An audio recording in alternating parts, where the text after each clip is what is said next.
जय गुरु जी।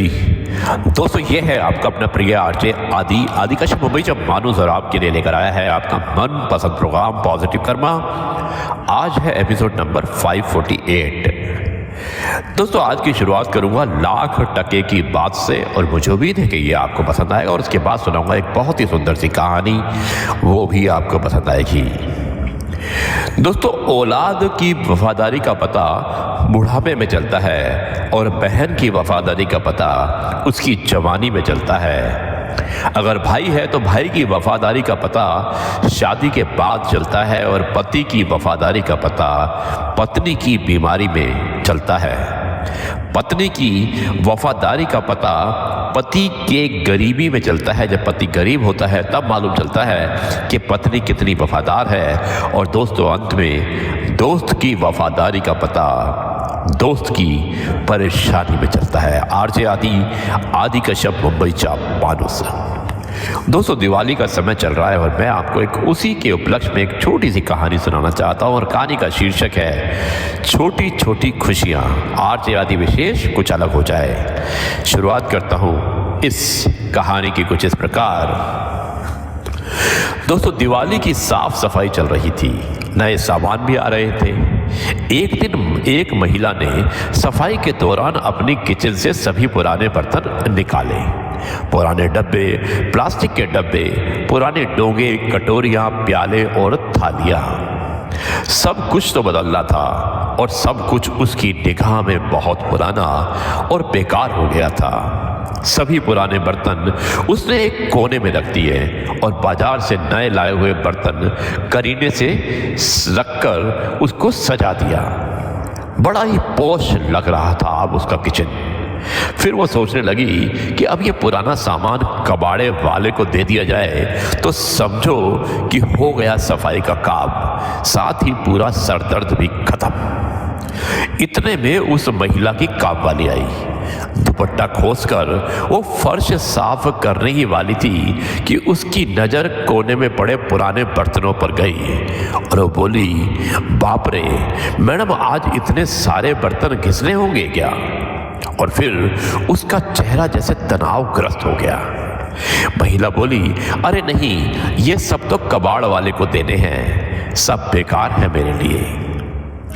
काम वाली ने जब ये सुना तो उसकी आंखें एक आशा से चमक उठी और फिर चहक कर बोली, मैडम अगर आपको एतराज ना हो तो ये एक पतीला मैं ले लूं? कहने के साथ साथ ही उसकी आंखों के सामने उसके घर में पड़ा हुआ उसका इकलौता टूटा हुआ पतीला नजर आ रहा था। महिला बोली, अरे एक क्यों, जितने भी हैं उस कोने में रखे, तू वो सब कुछ ले जा, अगर तेरे काम के हो तो ले सकती है, मेरा उतना ही सर दर्द कम होगा। काम वाले की आंखें फैल गई। क्या सब कुछ? उसे तो जैसे आज अली बाबा का खजाना ही मिल गया था। उसने अपना काम फटाफट खत्म किया और सभी पतीले, डिब्बे और प्याले वगैरह सब कुछ थैले में भर लिए और बड़े ही उत्साह से अपने घर की ओर निकल पड़ी। आज तो जैसे उसे 4 पांव लग गए थे। घर आते ही उसने पानी भी नहीं पिया और सबसे पहले अपना पुराना और टूटने की कगार पर आया हुआ पतीला और टेढ़ा मेढ़ा चमचा, भगोना वगैरह सब कुछ एक कोने में जमा किया और फिर अभी लाया हुआ खजाना यानी कि बर्तन ठीक से जमा कर रख दिए। आज उसके कमरे वाला किचन का कोना भी पौष दिख रहा था। तभी उसकी नजर अपने पुराने बर्तनों पर पड़ी और फिर खुद से ही बुदबुदाई, अब ये सामान किसी कबाड़ी को दे दिया कि समझो हो गया काम। तभी दरवाजे पर एक भिखारी पानी मांगता हुआ हाथों की अंजुल करके खड़ा हो गया। माँ पानी दे दो। काम वाली उसके हाथों की अंजुल में पानी देने ही जा रही थी कि उसे अपना पुराना पतीला नजर आ गया और फिर उसने वो पतीला भरकर पानी भिखारी को दे दिया। जब पानी पीकर और तृप्त होकर वो भिखारी बर्तन वापस करने लगा तो काम वाली बोली, फेंक दो कहीं भी। वो भिखारी बोला, तुम्हें नहीं चाहिए क्या? मैं रख लूं मेरे पास? कामवाली बोली, रख लो और ये बाकी बचे हुए बर्तन भी ले जाओ। और फिर उसने जो जो भी बेकार समझा वो उस भिखारी के झोले में डाल दिया। अब वो भिखारी खुश हो गया। अरे पानी पीने को पतीला और किसी ने खाने को कुछ दिया तो चावल, सब्जी और दाल आदि लेने के लिए अलग अलग छोटे बर्तन, और कभी मन हुआ कि चम्मच से खाए तो एक टेढ़ा मेढ़ा चम्मच भी था।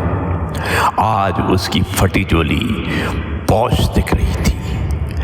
हम सुख किसमें माने, ये हर किसी की परिस्थिति पर अवलंबित होता है। दोस्तों, हमें हमेशा अपने से छोटे को देखकर खुश होना चाहिए। हमारी परिस्थिति इससे तो अच्छी ही है, हमें यही मालूम होगा। जबकि हम हमेशा अपनों से बड़ों को देखकर दुखी हो जाते हैं, और यही हमारे दुख का सबसे बड़ा कारण होता है। दीपावली की सफाई शुरू हो गई और शुभकामनाएं भी हो गई। इसके अलावा आपने अपने घर में दीपावली को मनाया और हमने भी मनाया। मुझे उम्मीद है कि जिस तरह से आप अपने आप को और अपनों से छोटों को देखकर संतुष्ट होते हैं, उसी तरह से आपका जीवन और ईश्वर आपकी झोली हमेशा दुआओं से भरे। ईश्वर से यही प्रार्थना है। दोस्तों, ये है आपका अपना प्रिय आरजे आदि का मुंबई से मानुस और आपके लिए लेकर आया आपका मनपसंद प्रोग्राम पॉजिटिव कर्मा। मुझे उम्मीद है कि ये प्रोग्राम आपको पसंद आया होगा। मैं इस कार्यक्रम को यहीं पर समाप्त करता हूँ और कल आपसे एक बार फिर मुलाकात होगी एक नई कहानी, नए किस्से और नई बातों के साथ। तब तक के लिए कहते हैं नमस्कार, जय हिंद, वंदे मातरम, भारत माता की जय, जय जवान जय किसान, जय गुरु जी, शुक्राना गुरु जी।